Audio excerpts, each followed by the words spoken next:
One of the most underappreciated moves in sword fighting is the simple wrist roll. Now this move, for some reason, is skipped when you're learning how to sword fight, but it shouldn't be, because it has two very important applications that are elementary to the entire process of learning how to use one of these.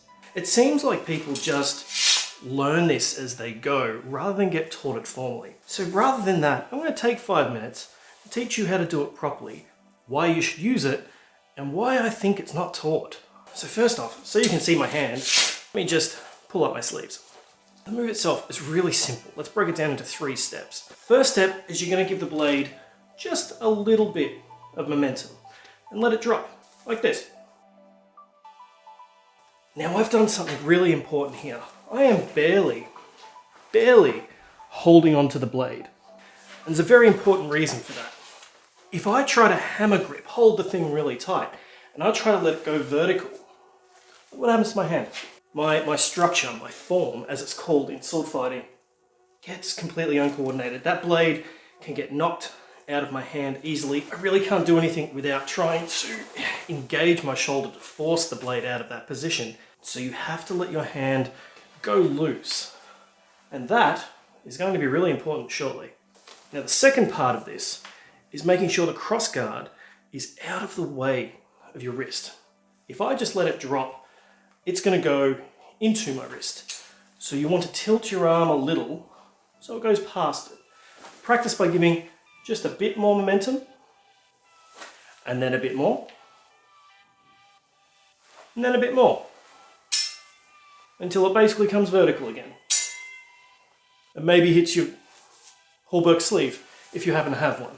And eventually, you'll know how much momentum to give it to do that. Now the second part of this is learning that backwards, because if you just throw it backwards, you're going to throw the guard into your wrist. So start the same way, a little bit of momentum, see where the guard ends up. I'm not trying to roll it around the back of my hand. I'm letting it flow over the top of my wrist. And again, a little more momentum until it comes full circle.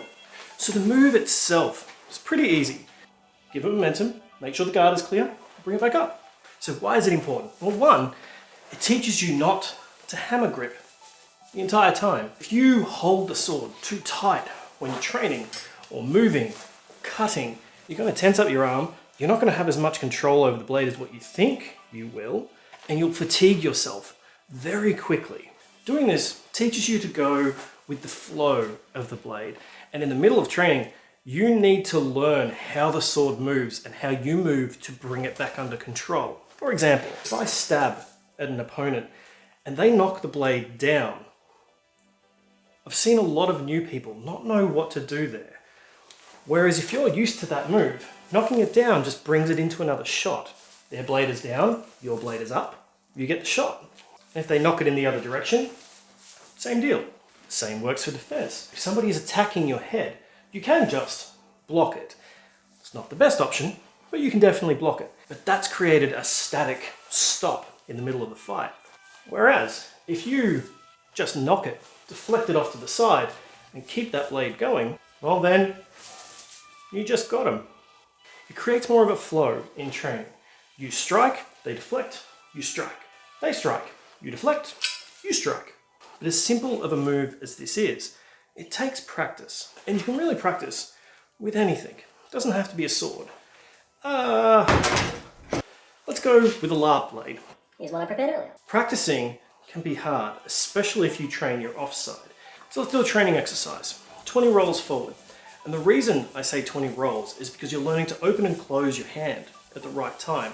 And if you don't get it timed perfectly right, as I was saying, if you don't get it timed perfectly right, the blade will start to slip and you'll start to slowly pull down further on the blade. So you slowly learn when to open and when to close your hand. And backwards is definitely more difficult to do 20 in a row. Not only do you have to open and close your hand, but you're throwing your elbow just a little bit to give it that momentum.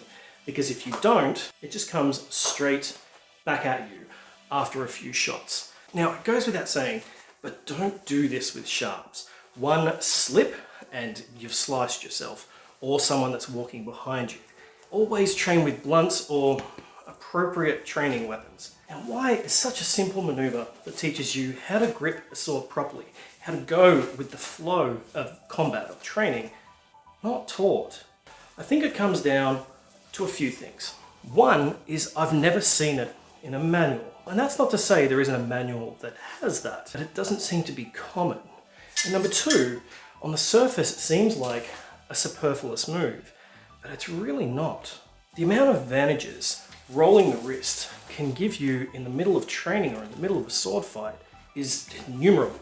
But I think across the board in SCA, HEMA, HMB, reenactment and LARP, to name a few, the reason it's not taught is because people never taught the teachers. So they don't think to teach their students. And after a while of fighting, you kind of do it anyway. But I think it would be good to learn it early on and train for that fluid motion. Because eventually you can turn this into some pretty fancy maneuvers, even if they are just for show sometimes. But really, that's a topic for another video. So, till next time, train safe and stay sword savvy.